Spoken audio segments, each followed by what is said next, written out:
I would like to thank everyone for attending today. We have a second part of our installment on the Cybersecurity Update 2022 going on today because we value security and compliance and making sure our clients and people in general know what is required of them and what the risks are out there. So I've asked Paul Redding of Compliancy Group to join us today to talk specifically about HIPAA compliance, issues going on with it, and how can we tackle it and not make it a scary taboo thing. He's got 14 years of cybersecurity and IT experience before he joined Compliancy Group to lead the charge for him over there. And without further ado, I'll let Paul take it away. Right. Thank you so much, Derek. I appreciate the invitation to speak today. Also appreciate your warm hospitality. Everybody, again, my name is Paul Redding. I am Vice President of Partner Engagement, Cybersecurity for Compliancy Group. As Derek said, I have a background in cybersecurity and in IT services. I actually ran an organization very similar to Derek's, like he said, for about 14 years. And really all we did was sell into the healthcare and Department of Defense manufacturer space. Before you go, wait, that sounds like they have nothing similar to each other at all. Understand that both of these kind of organizations are really chasing what I call, acronyms that keep them awake at night, right? So over here in Department of Defense, you have CMMC and NIST. In healthcare, you've got HIPAA. What I've made a career out of doing is help people make sense out of these laws that they have to achieve compliance with and steer them on the right path as to the best of my ability as they move forward. I'm going to go ahead and share my screen. I am going to stop my camera for this part of the presentation so you're not distracted by my beauty, but just hold any questions till the end and we will absolutely address all of them. All right. So everybody should be able to see my screen out there now. Again, this is Compliancy Group, and what we're going to be talking about today really is compliance with HIPAA, the cybersecurity aspect of it, and the reality that you need both of these together in order to be what is ultimately safe from both the bad actors, as Derek and I would call them, and from the government coming to do bad things to you because something went wrong. If you have not run into Compliancy Group before, that seal of compliance that you see right there, you'll actually find it on Healthcare Technology Advisors webpage. That seal is what we give people when they complete our process and we declare them, in good faith with their compliance. The reason that you're going to find that on organizations like Derek's is first and foremost because at Derek's organization, they're worried about protecting you as their client. See, not every IT provider realizes this, but HTA they're really a healthcare organization because they work with people like you and because therefore they have conceivable even access to the EPHI that you carry, be it through support or, through the email, any of those things that they touch. It makes them a business associate. And that means that, your compliance can put them at risk and their compliance can put you at risk. So they brought in us, consider us, the third-party experts, kind of an industry standard out there to make sure that they themselves have everything in place. And now they've invited you along to at least hear what we do because they're concerned about your safety as well. Now, that's not the only reason they hired us. There are many, many ways that they could have gone and achieved their own HIPAA compliance. I'll be very frank with you. Derek knows enough about this that he could really, hire somebody in and do it himself. But the reality is HIPAA is very complicated. It's filled with a lot of policies, procedures, administrative functions. Basically, it's a 700-page law written by lawyers to be audited and interpreted by other lawyers. It's neither fun nor easy to implement, but through the methodology that we've built out over our, long history in the healthcare space, we've actually developed a process that's turned this into something that, I hate to say set and forget, but it's something that Derek can kind of put in place, know that it's right, revisit it on an annual basis, and just doesn't really have to think about his HIPAA compliance. Now, the other reason, honestly, and there's really two of these, is that the culture of compliance that Derek has in place exudes, and you see it when you look and interact with them, right? The organization that he has there is very different than, Bob's broken computer shop down the street. You see it in every interaction with them. And by working with a group like ours, it allows them to illustrate that commitment to the world. You see that seal of compliance on Derek's website, and what you realize is This guy and his organization get what we do. Not only that, they're both respectful and aware of the faith that we're putting in them as our IT service provider.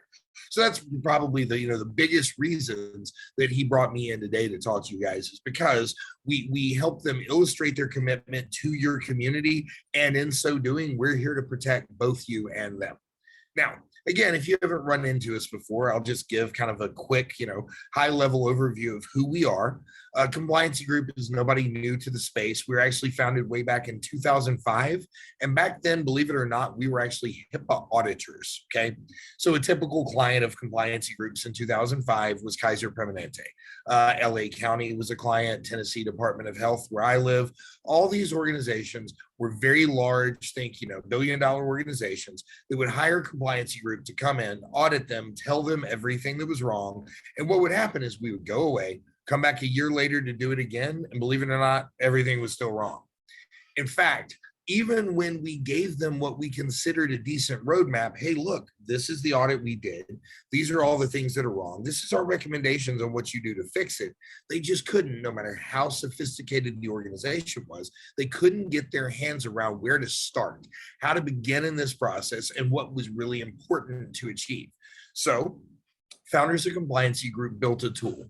I like to equate the tool. We call it the Guard, by the way. That's the software that we have. I like to call the Guard QuickBooks for compliance. So obviously, as a business owner or a practice manager, you've worked with QuickBooks, right? It's a software that lives in the cloud. If you put the data into it correctly and you ever get audited by the IRS, guess what? You pass your audit because everything in QuickBooks was accurate. That's what we built. But the problem that we soon came to realize is it was similar to what happened before. We go to these big organizations, we give them a tool, right? Here's your Guard, here's the list of what's wrong. We come back a year later and they still can't quite get it right. So what we developed and what we now have is a methodology called coaching. If my tool is QuickBooks, then our coaches are bookkeepers. It comes with our service. It comes as part of our solution. Derek has a dedicated HIPAA coach to his organization and to any of the clients that he works with. This person is a highly trained, highly skilled HIPAA expert that doesn't try to teach you HIPAA and make you an expert, simply shows you how to do this correctly, fixes any mistakes along the process, and ultimately dumps everything into our system for you in the correct methodology, so that then we issue the seal. And if you get that seal, we're very proud to say no one that's ever been issued a seal by our coaches has ever failed a HIPAA audit. That's not, by the way, because we're not engaged in HIPAA audits or all of our clients are perfect. Sadly, we've had many clients that bad things happen to, but despite the fact that they had errors and issues within their organization that led to a breach, because we were able to prove that they'd gone through our methodology and had what is a good faith, effective compliance program in place, we've been able to prove every single time they did nothing wrong, and therefore there's been no fines and no corrective actions. And I will tell you, just in case you're curious, there's a 94% failure rate under audit. That means over 9 out of 10 businesses that have ever been audited under this law have failed. Just none of our clients because of our methodology. And the last thing I'll leave you with as far as who we are, the reason that seal may look a little familiar to you is because if you're a member of the American Dental Association or the American Optometric, American Chiropractic, basically like 40 plus major medical associations, they endorse that seal for their members as their preferred way to prove your compliance to the world. It goes on your website. If a patient goes to the site and clicks on it, it actually takes you to us and we tell them what you do for compliance. All these associations endorse it. So you very likely may have run across that just in, conferences or associations you attend. Now, I want to be very clear. Our seal of compliance is not a HIPAA certification. People use that term. It's very inappropriate to use. There is no such thing as a HIPAA certification. So anybody you ever run into that says, hey, I'm going to certify you for HIPAA, they do not understand the law or they wouldn't say it. The law doesn't allow for that. What we are doing and what the law very much allows us to do is provide third-party validation. That means that you, in good faith, hired this expert. They came in, they took a look at what you're doing, and they said, yes, that looks like the best that you can do. And all the pieces of the puzzle line up and match. That's what we're giving you. So I just want to clarify that, because sometimes you'll run into folks that say, let me certify you for HIPAA. That should stand the hair on the back of your neck right up. There's no such thing. Now, before I, kind of tell you what you need to do to be HIPAA compliant, I want to answer a question that you may be asking in your head, right? Why would Derek, my cybersecurity provider, want me to talk about HIPAA compliance with somebody? Isn't that Derek's job? Isn't compliance a function of IT security, right? Well, no, it's not. There's actually two very different things in play here. One of them is compliance. That's my job, my organization's role. It's what we do. The other is security. It's Derek's job, Derek's organization. That is what they do. And if you understand the difference in the definitions between these two, the rest of this is going to become a lot more clear. You see, compliance is a binary thing. If you think about it, if I drive home today and the speed limit is 55 and I do 56, I am speeding and breaking the law. The law doesn't have an allowance for 5 over. The law doesn't say it's okay. You kind of broke the law, but it's a little bendy. It says, no. The law is binary. It says yes or no. And the entire HIPAA law is a series of yes or no questions. So you are either in compliance with the law or you are not. You are either good to go or you're going to be fined, sanctioned, and conceivably, in some cases, even criminally held responsible. Now, security, Derek's role, it's risk management. It's really shades of gray. You see, you as a medical organization have a different risk profile than other businesses. Let's leave healthcare for a second. I'll make this make sense in a different world, okay? Let's take manufacturing for a second. You've got Nike and you've got Boeing. They're both SOX compliant because they're publicly traded. They're responsible to their shareholders. They're these trillion-dollar businesses. They both have the same compliance standard legally that they need to achieve. And in that compliance standard, there are cybersecurity rules for everybody. But those rules are kind of high level. You need to protect this. You need to high level do that. It doesn't get into the nitty gritty and tell you what specific technology needs to be put in place. But remember, Nike makes tennis shoes and Boeing makes missiles. It stands to reason that even though they have the same law that they must comply with, Nike gets to run out of money for cybersecurity before Boeing. Because I don't really care if you steal, the designs for the new Air Jordans, but if you steal the designs for the new Tomahawk missile, we all have a major problem.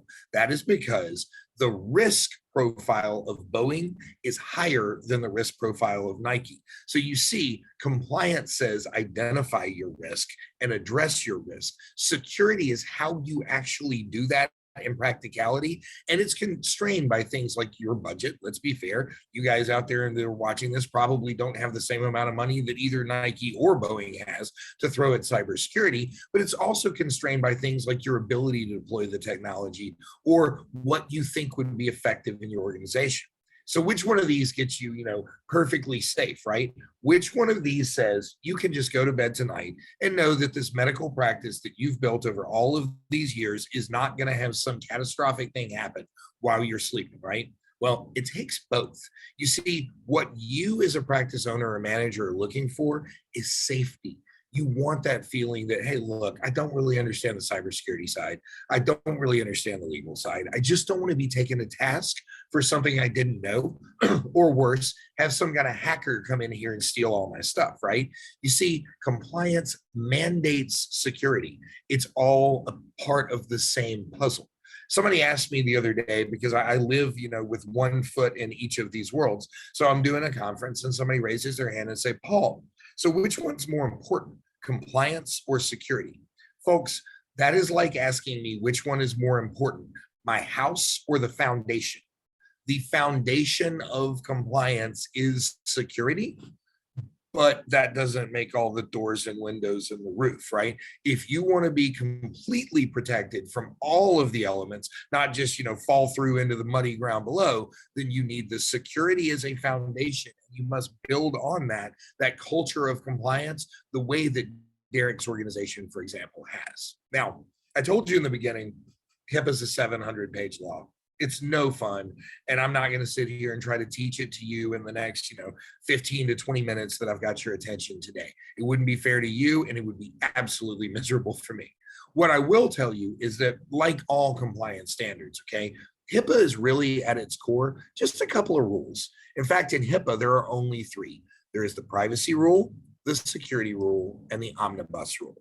So to just high level catch you up to what's really going on here, the privacy rule, you as a medical professional probably have your head around it, but I'll go ahead and clarify a little bit. This is where you determine, for example, who can you tell when I go to my doctor Monday? Can they tell my spouse, for example, the results of my blood tests? Can they call and tell my spouse that I have an appointment tomorrow and leave that message with them? It's that giant pack of paperwork that I have to fill out every time I go to the doctor. And it has nothing whatsoever to do with cybersecurity. The privacy rule is purely administrative and functional for you as a healthcare organization. And for every rule in HIPAA, there's going to be a rule, an audit, a policy, and at least one procedure. Privacy is no exception. Now, the security rule, right? This is where you're like, yep, Derek's job. Well, partially, okay? In terms of the security rule, it actually subdivides. So yes, Derek has a huge play in this. In fact, Derek takes over a complete third of the security rule. So Derek is going to do your IT risk assessment. You've probably heard of this from Meaningful Use at MIPS, right?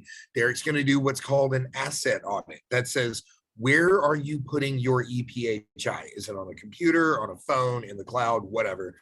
Derek is going to audit that and what the controls are. And when those controls are lacking, that's where his company puts in the technology that's meant to address that third of the security rule that is IT. But these other two things over here, physical audit, an administrative and privacy audit, folks, that's your responsibility. Derek's team is not digging through your trash to see if you're throwing away medical records instead of putting them in the shredder bin. Derek's team is not walking around looking to see if they find paperwork left on a printer in a public area that anyone can see, or if when your patients leave, they can see the screens and clearly read medical records on your receptionist as they walk out the door, right? All of those things are part of a physical audit, and it's your responsibility as the provider to do that. And then the administrative and privacy audits are who in your organization is completing these audits and when and why and how. That last one, that other rule over there, the omnibus rule, it's a weird word. People forget it. It confuses them. I got a little trick for remembering this. You'll never forget once I say it, okay? The omnibus rule is the on the bus rule. This is why Derek cares about this. This is why I care about this. This is where all your vendors come into this, and all those business associate agreements that you have to trade out, that's where they come from. The omnibus rule, I call it the on the bus, means if I have one healthcare client on this HIPAA bus, I got to get my butt on the bus with them. I'm in healthcare too. Omnibus created the concepts of business associates and breach notifications. This one has a lot of teeth. Yes, there's an audit around how you deal with your business associates. There's an audit called the high-tech subtitle D privacy audit. That is a breach notification audit. And all of those things came directly out of this omnibus rule. So folks, when I told you a little bit earlier, there's a 94% failure rate under HIPAA audit. This screen, what you see right now, is why that failure rate is so high. Because organizations, many of them like yours, pick one or two pieces of this puzzle and they say, well, I mean, I bought policies and procedures and I have them in a folder behind my desk, or I had an IT risk assessment done last year for Meaningful Use. I have a phone number that my employees can call and whistleblow. Each one of those is a critical piece of the puzzle, but none of them alone or even in pairs is going to come close to making you compliant. You must be able to adhere to all three of these rules, complete all of those audits, and have all of your policies and procedures in place in order to actually call yourself compliant. So, let's talk about Derek again for just a second. When we talk about the security rule and you talk about what his team does, I'm sure at some point you've had a conversation with Derek where it felt like maybe at certain points you're like, wait, whoa, hang on, this is really intense. There's a lot of IT here. Maybe I don't know what all of this stuff does. Well, let me slow it down for a second and explain something. What Derek sells as his security package is actually exactly what the law requires you to do. Doesn't matter what size your organization is. If you are under the HIPAA law, there are certain what we call universal controls. These things have to be in place. So when he changes you over and you've got that Active Directory or that directory management, I'll nerd that down. You know how you like log into your computers and you have a username and password that looks like an email address, things change periodically, and you may have multi-factor authentication. All of that is access control. Who can get to your data? Endpoint protection, what you would call antivirus. Derek and I have a much more complicated definition thereof, but antivirus and all the tools and mechanisms that go in place to keep the actual computer and the phone in your hand safe, that is mandated under the law. I'm jumping over one. I'll say network security. If you ever talk to you about a firewall, ding, ding, ding, that is your network security. And I don't think it's any surprise to anybody in healthcare, unless you are brand new to this conversation, that everything you do from an EPHI perspective has to be backed up, right? Now, what I just did there, though, it probably covers the tools you're familiar with. But I'm actually going to bring Derek, if you're open to it for a second. Derek, I want to bring you back in for just a second and talk about one called monitoring and auditing. Yeah. So, when you take over an organization, Derek, and I'm going to make some presumptions here, do you really start out by dumping just cybersecurity tools out there and kind of walking away? Or what is the foundation? Because for me, when we say monitoring and auditing, I have trouble explaining to people sometimes how a managed service provider does that. Could you give me just a 30-second high level of what that means for you? Yeah, so we use a remote management monitoring tool that monitors for different security events. It creates tickets for us to go check on stuff. We deploy audit log management software that syncs up with the access controls or the Active Directory information and allows us to retain it for the legal period of time that you're supposed to be able to conduct an investigation. And most cyber attacks happen over a long period of time. And so if you are not monitoring, like recording those audit logs, they get overwritten quickly. And, you might have to go back 100, 200 days to really piece together the entire aspect of what could have happened in an attack. Exactly. And thank you for that, Derek. Guys, the reason that I wanted him to explain that, as opposed to me, A, because he was going to do a better job with that. And B, what I'm trying to call out here is, if you listen to what he just said, look, these others, you can say to yourself, I'm pretty sure I can set my passwords. I can get a free antivirus or buy that thing from Best Buy. I got a router at my house. It has a button on it called a firewall. And I bought, Barracuda, and it backs it up.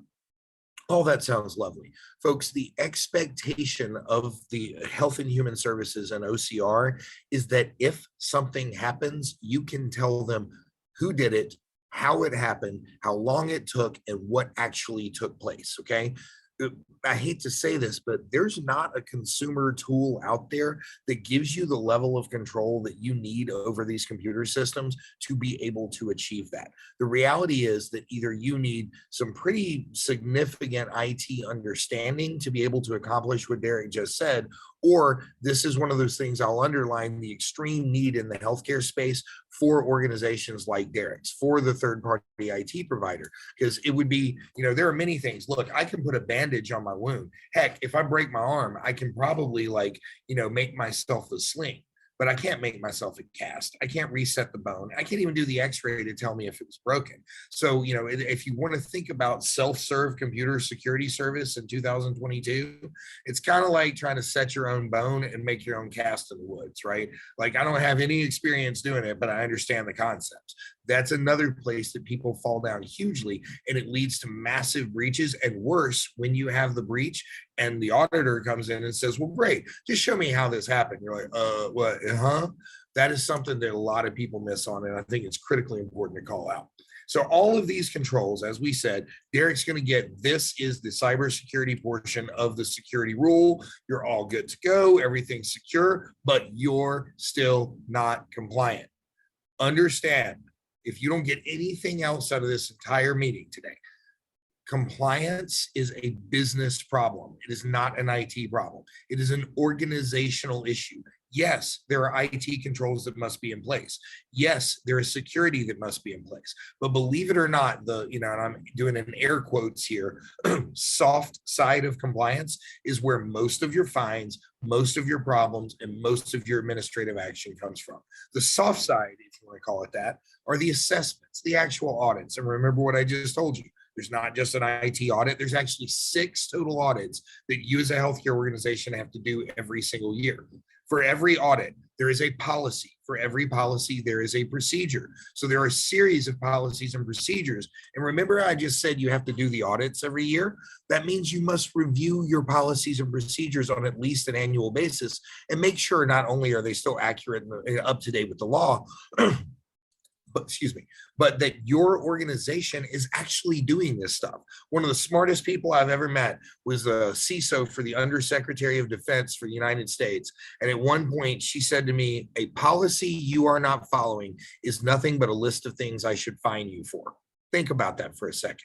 If you write out a policy or you go buy one online and it doesn't reflect what you are actually doing, if an auditor gets a hold of that, it is nothing more than a checklist with a series of things for which you should be fined. And then lastly, training. We haven't talked about that a lot yet, but it's time to do that. You see, first you do a risk assessment or an audit, determine how somebody can hurt you and put measures in place to stop it. Then you build your policies and procedures to teach your organization as a whole how to live, work, and operate safely and with that culture of compliance. But guess what? That teaching doesn't go far enough. You have to implement a systematic methodology of training. That means at least annually you send them through like a HIPAA 101 training, a refresher course for everyone in your organization that reminds them about privacy, reminds them about patient right to access, all those things that are so critical. And I'm going to throw this out there because, again, some people run off online and they go, yep, I downloaded a cartoon, I watched it, I'm HIPAA compliant. Training in HIPAA means that your employees have read your policies and procedures and legally attested to follow them. You need date-stamped, time-stamped proof that on January 18th, Janet in accounting both read my privacy policy, said she understood it, and attested to follow it under the law. Because now, if Janet steps outside of that and does something malicious or out of ignorance or an accident, whatever it is that she does, you as an organization can never be perfect, and you cannot force Janet to be perfect. But you did your due diligence. You did your good faith. You built the policies and procedures. You exposed Janet to them. You asked her to read them. She said she understood and she would do it. If you put the soft side in place, even if you have a breach, my organization will be able to protect you and keep you from failing that audit. Now, why? Okay. Why? Because when you think about it, like, there's a thing out there, and I don't know if everybody's aware of this, and you may have heard of it. It's called the HIPAA wall of shame. When we get off this, you can Google it, HIPAA wall of shame. Make sure you include HIPAA. You can come up with something different. HIPAA wall of shame is an OCR, that's the Office of Civil Rights, maintained database of all the good people that bad things happen to. You can go there, search for your own specialty. Search for someone that looks like you. Look around in your area. It is a database where you can find everyone who has ever had a breach, a fine, an incident, something that they were taken to task by Health and Human Services or OCR. If you go on this website, you will never come off. The reputational damage is permanent. And I'll tell you something else to notice. The average fine since this site was started, since the inception of the HIPAA law, the average fine for a failure under HIPAA is $1.5 million. Fines range everywhere from 10,000 to 4 million, 5 million, right? But the average fine over that entire timeline is $1.5 million. So do understand, yes, organizations just like you have had fines. You can find them right here. I used to have people tell me, oh, I'm too small, they won't come looking for me. Go find yourself or someone like you on this list and you'll see what I mean. This is a very serious thing. And again, in a world where most patients look up their doctor online before they go see them, you don't want to be on this website. That's one of the reasons it's so critical to do what we're talking about today and get it right, just to protect yourself. But here's why the government cares. That's why you care. Why is everybody making such a big deal about healthcare? Why not banks, right? Banks have all the financial data. You use my medical records to steal my identity to get to my bank account. So just go to the banks. Folks, what we're talking about right now, the massive increase in enforcement, about a 400% increase, by the way, in healthcare, all these massive increases in enforcement, the growing fines, all that, that happened to the banking sector, but it happened 20 years ago. This happened to the manufacturing sector, but it happened 18 years ago. You see, those other segments that, yes, they're huge in the US economy. They're big, but they've already got their stuff together. A bank, a financial advisor, those guys have red teams and blue teams and a bunch of basically, good guy hackers fighting the good fight every day, protecting their data. But you out there in healthcare, you're sitting on 26% of the US economy, 5 million of which is all small business, which means probably don't have blue teams and red teams and professional hackers on staff. And if you do, more power to you, but you are the exception, not the norm. And remember, you have a 94% failure rate under audit, which means both the government and the potential bad guys know your sector has not put the security in place that it needs to. I equate it like this. I can rob like 16 gas stations before I can get away with robbing one bank. Healthcare is the gas station. It's the easier target. There are more of you that are easier to get. So why would I attack something that's going to take me months when I can go after Dr. Smith over here, grab all of their medical records and ransom the doctor and get paid twice? Healthcare is an easier attack. The government knows it, and they're telling you, be it by carrot or be it by stick, it is your responsibility, and they do expect you to secure yourself. Now, jumped ahead one, I apologize. I do want to clarify something because I've actually gotten called out about this before. I said there are 5 million small businesses in healthcare. That does not mean there are 5 million doctors. There are not 5 million doctors. If you are a covered entity, that is, doctor, dentist, psychiatrist, what 90% of the world thinks of when you say healthcare, right? You're a covered entity, you make up about 800,000 of those small businesses. But for every one covered entity, there are like 4 of us and Derek. There are like 4 or 5 vendors, because every single organization that you work with that can conceivably touch your EPHI and you have a business associate agreement with, they have to do this stuff too. And they fall into this healthcare bucket too. And believe it or not, in many cases, the vendors are how the bad actors are getting to your data. And that's why the government has put the responsibility on you to make sure these guys are signing your business associate agreements and to do your own due diligence. I don't know if you're aware of this, but there's a form, and Derek is very happy to send you his, that you can send him and say, Derek, I need you to answer these 50 or 60 questions about your IT security and your compliance so that I know you're a safe vendor to work with. If you send one of these to an IT provider, for example, and they won't fill it out, it means they don't have that stuff in place. And whether they knew it or not, just like you, all those things have to be in place. These are high stakes games with high stakes numbers. And folks, it's not going well out there, okay? Just in 2021, we had 5 times more ransomware attacks against healthcare than ever before in history. As a matter of fact, Health and Human Services at this point estimates that 93% of healthcare organizations have had some form of a data breach just in the last 3 years. What's really scary, and it doesn't say this on my slide, I'll call it out, is only about 30% of those organizations know they had a breach.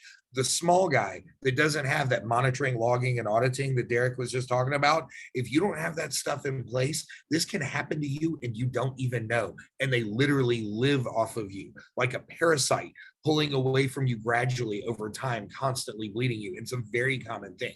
And then I'll jump ahead. I don't want to read all of these. I'll tell you a story that'll make this really come home.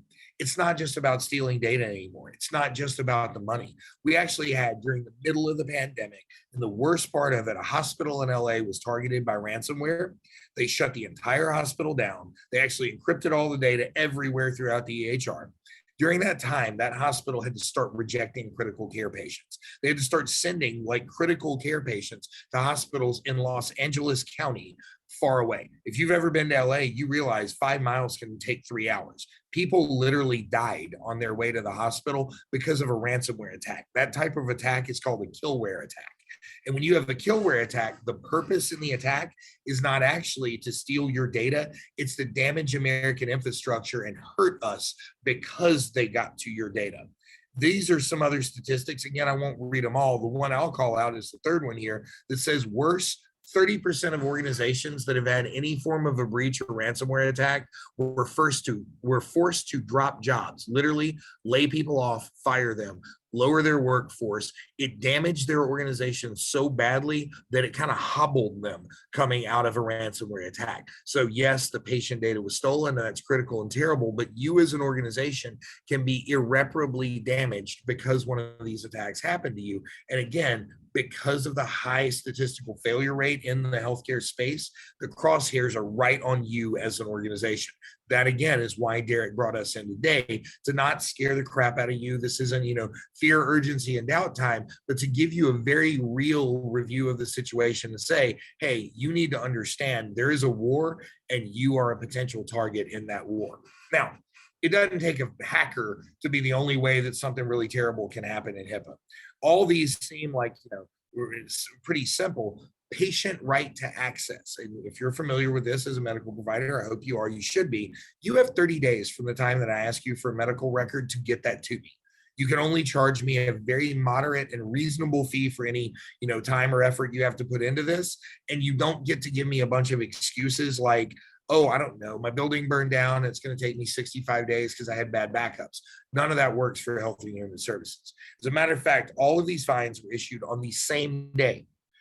These are small businesses. Dr. Robert Glazer here is a little bitty dentist that got a $100,000 fine because he couldn't get medical records out in time. Denver Retina Center, again, tiny little organization. They're nothing massive. They got a $30,000 fine for what was an administrative mistake. The mistake is not why they got the fine. It's because they didn't have patient right to access policies in place. They didn't do an audit around their own ability to release data in time. And they didn't know that when I ask for my stuff, they're not going to be able to give it to me in time. You see, the soft side, the policy, procedure, administrative functions are really, again, where the laser focus of enforcement has become. Now, I'm going to ask my last kind of dumb question here. But I'm going to have to ask it, right? People ask me this all the time. Dude, why? It seems dumb if you think about it from outside at a high level to focus on paperwork when the bad actors use computer tools to steal data, right? Derek has this incredible security stack. He's put this stuff in place. Why is the government not fining you if that breaks? Why are they fining you for policies and procedures? Because controversially, I'll say this, Derek's stuff works. His technology is not how the bad guy is going to get in. If you buy Derek's security stack and you let him put it in place, you follow the instructions and you do all the things you're supposed to, I can tell you right now with pretty extreme confidence, no hacker is going to break through Derek's firewall and code themselves into your systems. That's not where the breach comes from. In fact, over 80% of the time, a breach comes from a human being doing something stupid. Somebody in your organization falls down on their responsibilities because either you didn't train them, they didn't know, they did it maliciously, or they weren't paying attention. Either way, they cause the error that causes the breach, and Derek's technology can't stop it. For example, remember, I'll use this one. I think this will make it make sense. Remember the old movies, how the vampire was outside, it's a vampire movie, and I'm in my house, and I could put garlic on the windows and crosses on the doors, right? And I could keep that vampire out. But the minute I invited that vampire in for dinner one time, the minute somebody in my house said, please come into my home, all the garlic, all the crosses, everything's out the window. I invite you in for dinner. I'm going to be dessert. You invited the vampire into your home. That is how breaches happen. That is how failures happen, because somebody in your organization did something that invited the breach in. For example, this guy. I actually feel pretty bad for this gentleman because people like me use him as a bad example, on a daily basis. But this is a perfect way to show you what I mean. If you live in Hawaii, you know exactly who this guy is, because one wonderful sunny day in Hawaii, your phone went off with an Amber Alert sound, right?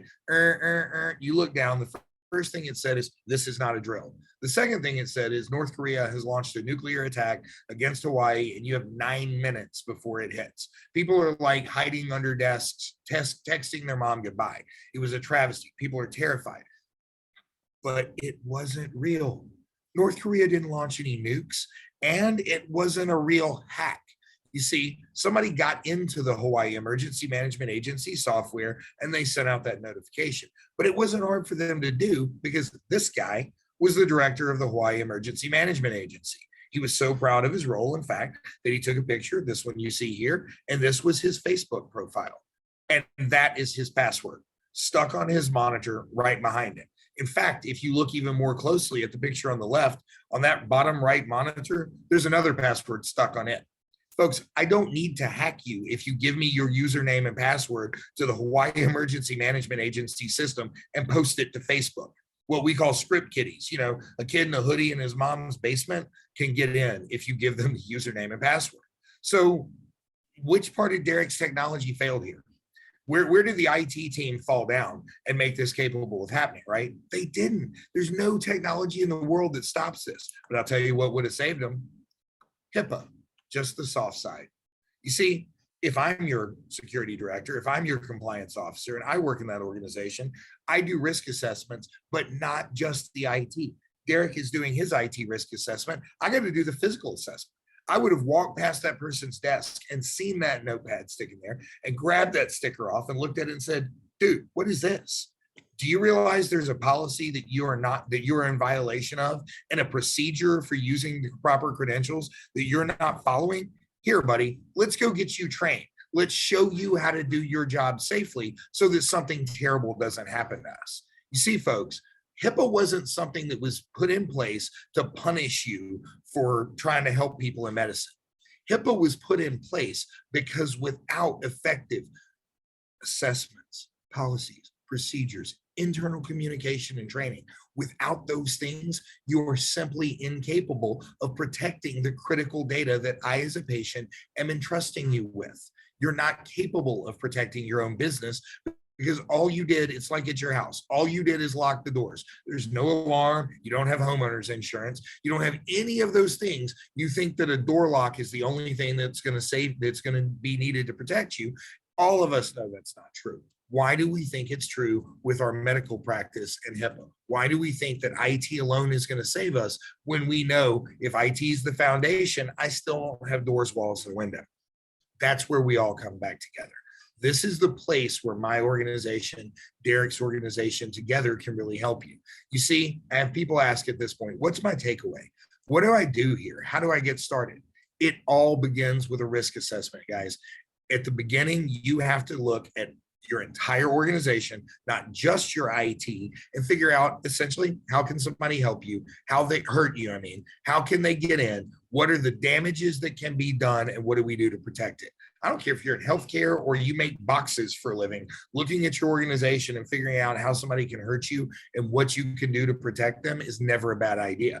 But if you are in healthcare, you need to understand that most likely 2020 changed the game for you. Even if all the way up till now, you're going, Paul, I think I've done my audits. I think I got this straight, right? I'm good. Ask yourself this. When you sent those employees home with that laptop and you said, just get your work done from the house because we can't come into the office for a while. And now they continue to work a little from home. They're doing more remote work than they were before. You're treating patients through telehealth from your house. Have you done an IT risk assessment against your home?